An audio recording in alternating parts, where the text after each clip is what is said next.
안녕하세요. 자, 직선의 방정식을 우리 지난 시간까지 배웠어요. 직선의 방정식을 배웠는데, 1학년 때 했던 기울기는 방향 벡터가 대체하고 방백이라고 하겠습니다. 한 점은, 기울기에 한 점이 주어져야지 할 수 있잖아요. 한 점은 위치 벡터가 대신한다.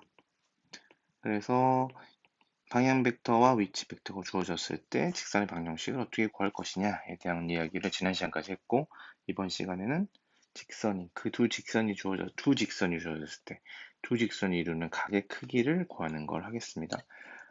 지난 시간에 어떤 학생이 목소리가 잘 안 들린다고 해서 마이크를 바꿨어요. 마이크를 바꿨는데 또 마이크를 쓰면 너무 또 이렇게 숨소리가 이렇게 여러분 귀 속에다 이렇게 가니까 좀 안 하려고 했지만 잘 안 들린다고 하니까 좀 바꿨습니다. 잘 들리는지 모르겠네요. 자, 어쨌든 이 시간에는 직선이 이루는 각의 크기 하겠습니다. 1학년에서 직선의 방정식에서는 잘 할 수 없어요. 이 부분을 할 수 없는데 이걸 벡터로 우리가 표현하고 있기 때문에 가능한 부분이다. 벡터로 표현했는데 각을 구할 수 있다라는 얘기는 좀 들어본 것 같잖아요. 그래서 우리가 한번 정리를 해봅시다. 먼저 정할 게 있는데 두 직선이 이런 식으로 만나게 되면 각이 생기게 되죠. 평행하지 않으면 항상 각이 생기게 되죠. 평행하지 않으면 두 직선은 만나니까. 그러면 알파랑 베타 중에서 어떤 쪽을 구할 거냐라는 건데 교과서에서는 정하고 있어요. 어떤 쪽을 할 거냐면 더 크지 않은 쪽을 구하겠다. 보통은 크지 않은 쪽을 구하죠. 어떤 상황에서든. 그래서 크지 않은 쪽을 두 직선이 이루는 각으로 정하고 그래서 실제로 우리는 알파를 구한다 라는 거예요. 그러면은 잠깐만 살펴보죠. 여기 보시면 두 직선이 이루는 각이 있단 말이에요. 이런 식으로 이렇게 움직이면 두 직선이 이루는 각이 생기는데 더 작은 쪽이니까 지금은 한 줄짜리를 구하려고 할 거거든요. 근데 이렇게 점점 커지다 보면 어떤 시점이 올 거냐면 같아지는 시점이 올 거예요. 둘 다 90도가 되겠죠. 90도가 되는 시점이 올 것이고 다시 좀 더 넘어가면은 작아지는 쪽이 두 줄 쪽으로 바뀌는 거죠.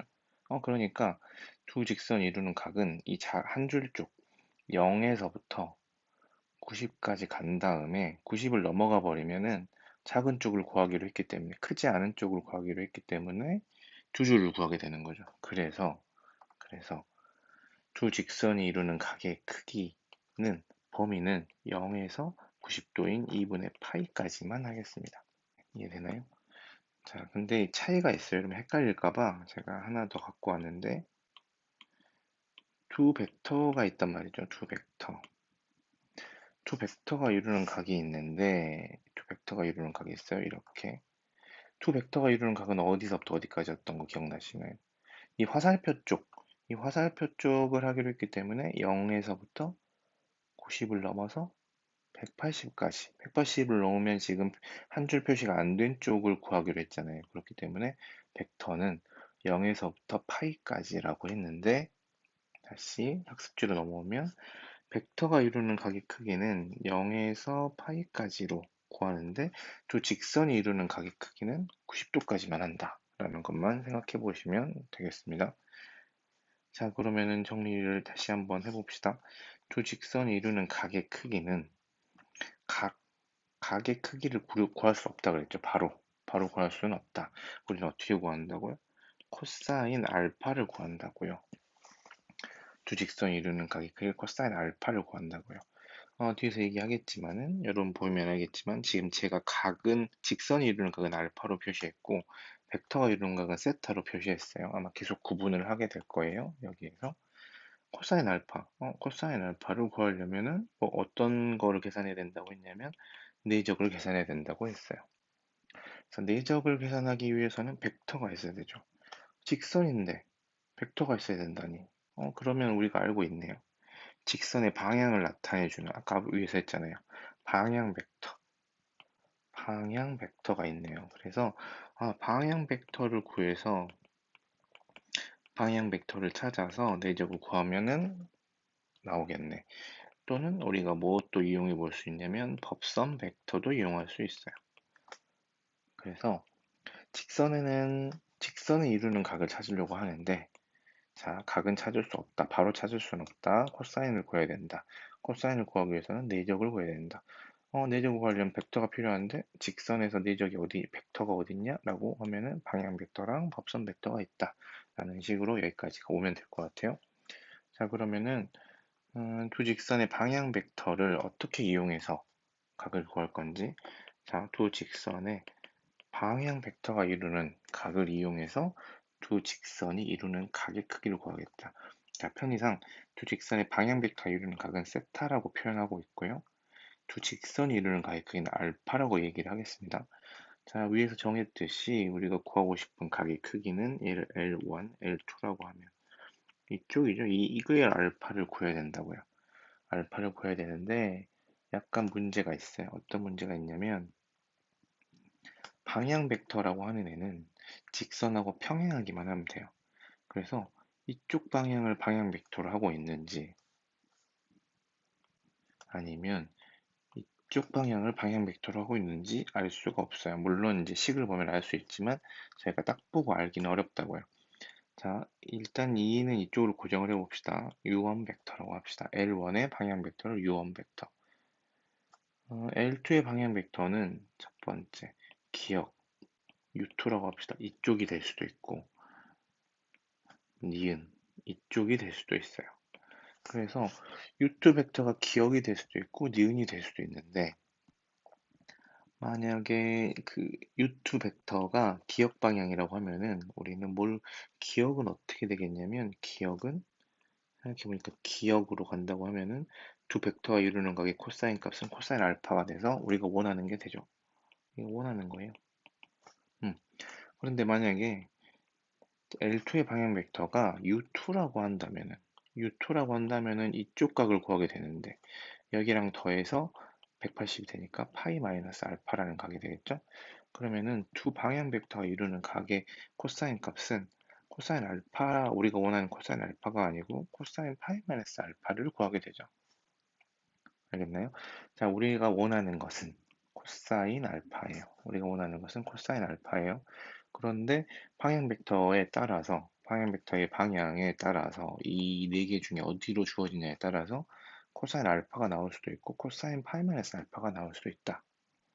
그런데 정리를 해보면 코사인 파이 마이너스 알파는 우리가 알듯이 마이너스 코사인 알파잖아요.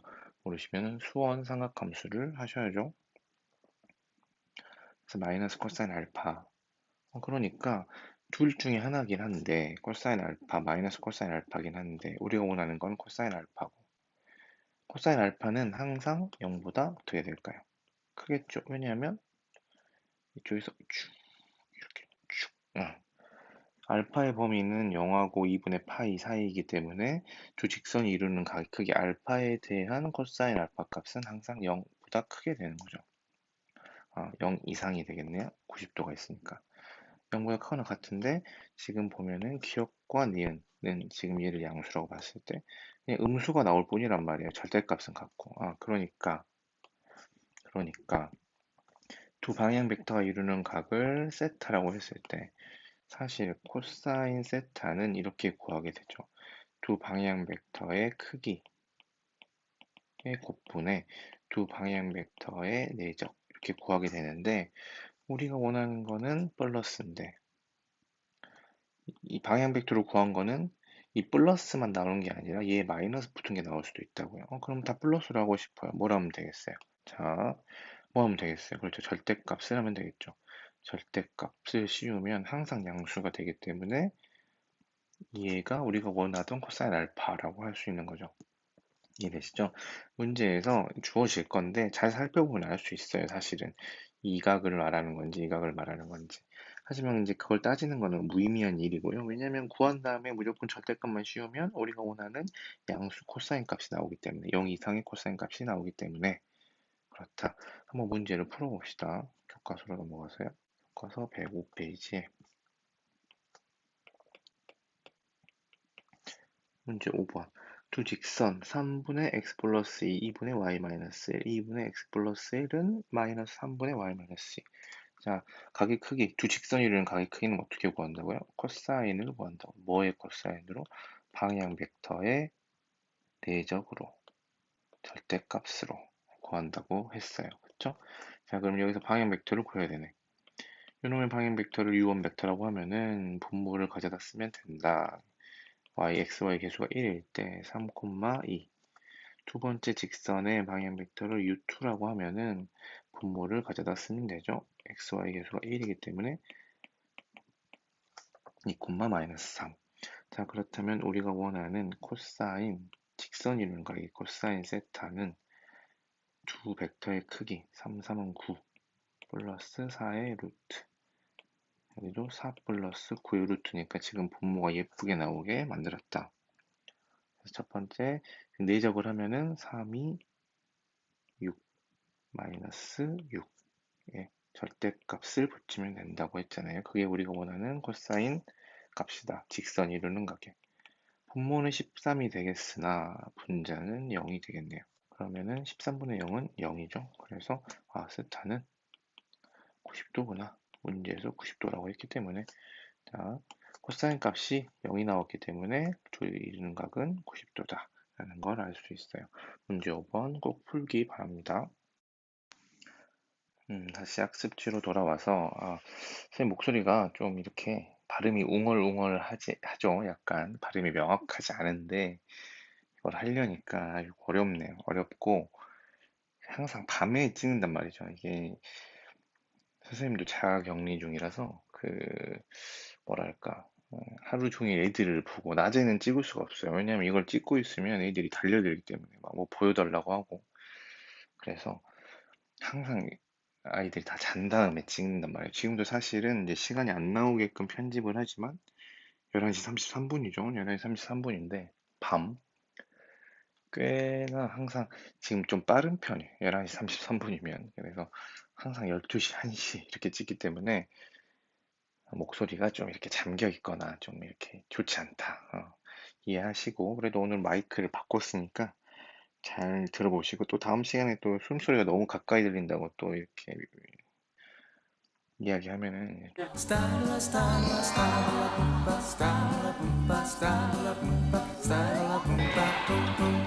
그래요. 일단 여기까지 하고 자 다시 학습지로 돌아왔죠. 돌아왔어요. 자, 두 직선에 이번에는 뭘 이용할 거냐면 법선 벡터가 이루는 각을 사용할 거다. 교과서에서는 법선 벡터를 이용하는 문제는 사실 없어요. 하지만 상황을 좀 보시면 L1, L2라고 하죠. 두 직선의 법선 벡터를 N1, N2라고 합시다. 여기서도 같은 문제가 발생하죠. 여기를 N1 벡터, 글씨가 찍었네요. 자, N1 벡터라고 하고요. 수선을 노멀 벡터, 대학교 가면 노멀 벡터라고 하거든요. 그래서 N을 주로 씁니다.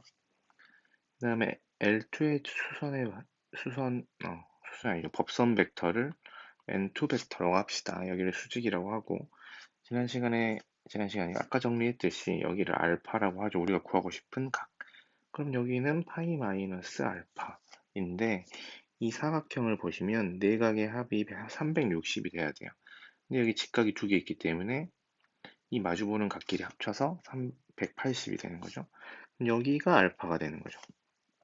그러면은 N1, N2가 이루는 각의 크기도 알파예요. 우리가 원하는 것도 알파고. 그런데 이렇게 되면 다행인데 여기도 마찬가지 상황이에요. 법선 벡터가 이쪽 방향일지 알 수가 없다고요. 수산. N2 방향은 똑같다고 치더라도 그렇게 되면은 반대 상황인 게 여기가 알파고 여기랑 여기랑 똑같으니까 여기가 파이 마이너스 알파가 돼서 우리가 원하는 각의 코사인 값이 안 나오죠. 여기에서는 코사인 알파가 나오는데 여기에서는 코사인 파이 마이너스 알파가 나올 거라고 이 상황이라고 한다면 우리는 둘 중에 어떤 상황인지 문제를 보자마자 직관적으로 알 수는 없고 그런데 아까도 말했듯이 코사인 알파 아니면 코사인 파이 마이너스 알파 우리가 원하는 코사인 알파고 둘이 무슨 차이밖에 없어요? 부호 차이밖에 없다고요. 부호 차이밖에. 우린 뭘 원하는데? 플러스를 원하는데. 그럼 여기다 뭐 씌우면 된다고요? 절대값 씌우면 된다고요. 그러면 이렇게 정리해 봅시다.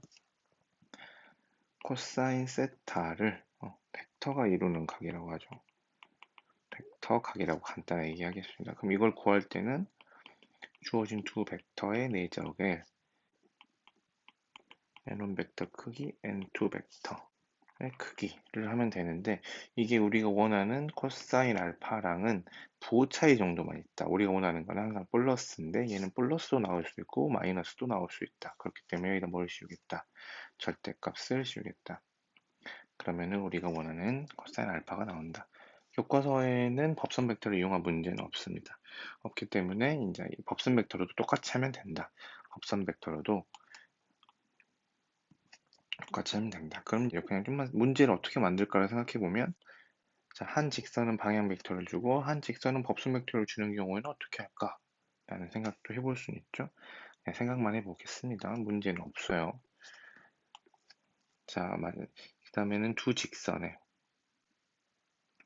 그 다음으로는 두 직선의 수직과 평행이에요. 그냥 이건 사실은 각의 두 직선이 이루는 각의 스페셜한 케이스죠, 그냥. 수직이랑 평행하는 경우는 어떻게 될 거냐? 스페셜한 케이스니까 쉽게 이해할 수 있을 거예요. 자, 뭘 이용할 거냐? 두 직선이 이루는, 얘도 각의 일종이잖아요. 수직이든 평행이든. 그렇기 때문에 무슨 벡터를 사용할 거냐면 방향 벡터를 사용하겠죠. 여기는 법선 벡터를 사용할 수도 있다라고 쓰는 거죠. 그냥 생각해 봅시다. 두 직선이 L1, L2가 수직이에요. 그러면은 방향 벡터가 편의상 우리가 이쪽 방향이라고 해봅시다. U1 벡터랑 U2 벡터도 당연히 수직이고, 얘를 N2 벡터라고 수선의 법선 벡터. 얘가 N1이겠네요. 숫자가 바뀌었네. 에이, 이해하시죠? 여기가 2, 여기가 1. 얘가 N2 벡터도 수직. 그러면 지금 각이 수직이 3개니까 얘도 수직이겠네. 그렇기 때문에 두 직선이 수직이라고 하는 것은 두 직선의 방향 벡터랑 법선 벡터가 수직이다 라고 하는 것이고, 여기서 끝나면 안 되고, 벡터가 수직이라고 하는 것은 내적이 어떻게 된다? 내적이 0이다 라는 걸 이용하면 되고, 당연히 잊지 말아야 되는 것은 수직이면 기울기의 곱이 얼마다? 얼마다? 얼마다? 그래요. 마이너스 1이다 라는 거를 여러분이 꼭 기억을 해야 되죠. 그래서 기하 단원에서 직선이 수직이다 라고 하면은 내적이 0이다 하시면 되고요. 그 다음에 수원 수투 앞에 있는 공통 문제를 풀 때 두 직선이 수직이다 라고 하면은 기울기가 1이다를 이용하시면 되겠죠. 자, 두 번째, 두 직선이 평행이다 라고 하는 것도 당연히 마찬가지. 두 직선의 방향 벡터가 평행이다. 두 직선의 법선 벡터가 평행이다 라고 설정을 하고 문제를 푸셔야 된다고요. 뭐 간단하게 또 상황 봅시다. L1과 L2가 평행이라고 하면은 법선 벡터가 지금 오른쪽일지 왼쪽일지 모르겠지만 편의상 둘 다 오른쪽이라고 하고, 얘를 U1 벡터라고 하면은 U1 벡터, 얘를 U2 벡터라고 하면 당연히 두 직선의 방향 벡터는 두 직선에 포함되어 있기 때문에 평행하겠죠. 그다음 L1의 수직인 N1 벡터, 법선 벡터, 그다음에 L2의 수직인 N2 벡터라고 하면은 각각의 수직이기 때문에 당연히 N1, N2도 평행하다. 평행이네 하고 끝내면 안 되고요. 앞에서 배웠던 걸 연결시켜야죠. 평행하면은 내적이 어떻게 된다고요? 내적이 어떻게 된다고요? 내적이 크기. 원래 내적은 크기의 코사인 세타인데 세타가 0 또는 파이이기 때문에 플러스 마이너스 크기다. 이 상황이 문제에서 주어지면 찾기가 어렵다고요. 숫자로 주어지면. 그 다음 또 있죠.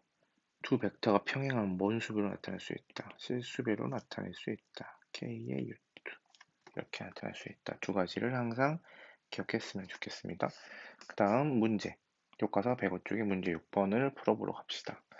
교과서 105쪽 아까 밑으로 문제 6번을 풀어봅시다. 여러분은 이거를 푸시면 되고요. 선생님은 예제를 풀겠습니다. 두 직선이 서로 수직일 때니까 방향 벡터를 구하죠. k, 2 분모를 가지고 올 거니까 여기도 마찬가지 xy 계수가 1이고 분모를 가지고 올 거니까 두 직선이 수직이면 내적이 0이므로, 자, 이걸 만들어야 방정식이 만들어지겠죠. 등호가 포함돼. 그래야 문제를 풀 수 있어요. 그래서 k제곱 플러스 3k 마이너스 4는 0이 되는 거죠. 인수분해 되겠죠? 그래서 k 플러스 4, k 마이너스 1은 0이라서 따라서 k는 마이너스 4 또는 1이다 라는 걸 알 수 있다는 거죠. 우리가 뭐 혹시나 틀렸을까 싶으면 대입을 해서 검사를 해보시면 되죠. 마이너스 4,2 마이너스 4를 대입하면은 마이너스 1, 마이너스 2. 그래서 내적하면 0이 된다. 1도 대입해보면 확인할 수 있어요. 자, 문제 6번을 보시면 두 직선 서로 수직일 때 상수 k의 값 마찬가지로 방향 벡터를 구해서 내적이 0이다를 사용하시고 두 직선으로 평행할 때 상수 k의 값 여기서는 아까 선생님이 설명할 때는 이 두 식을 모두 설명했지만 여기서는 첫 번째 식을 활용합니다. 첫 번째 식을 활용해서 k, 2, 3, k-5의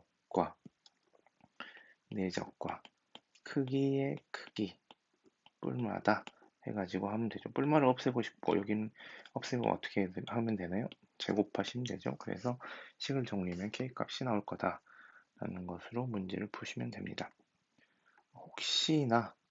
혹시나 이런 문제를 만났는데 기억이 안 나는 거예요. 기억이 안 나요. 그러면 이거 고치면 어떻게 된다 그랬죠? k분의 2 x-3은 y 마이너스 y를 그지같이 썼네. 자, 이를 다시 정리해보면 k 플러스 3분의 2에 x 플러스 1 y 플러스 얼마든지 우리가 알고 있는 직선의 방식 형태로 바꿀 수 있다 그랬고 기울기가 나온다고요. 그럼 이 둘이 곱하면 얼마 나온다? 마이너스 1 나온다로 푸셔도 됩니다. 모의고사에서야 수능에서 어차피 맞기만 하면 되니까 여러분이 하지만 학교에서 서술형 평가를 본다면 벡터를 사용하여 하세요 이렇게 하겠죠. 그래서 조직선 이루는 각에 대해서 쭉 알아봤습니다.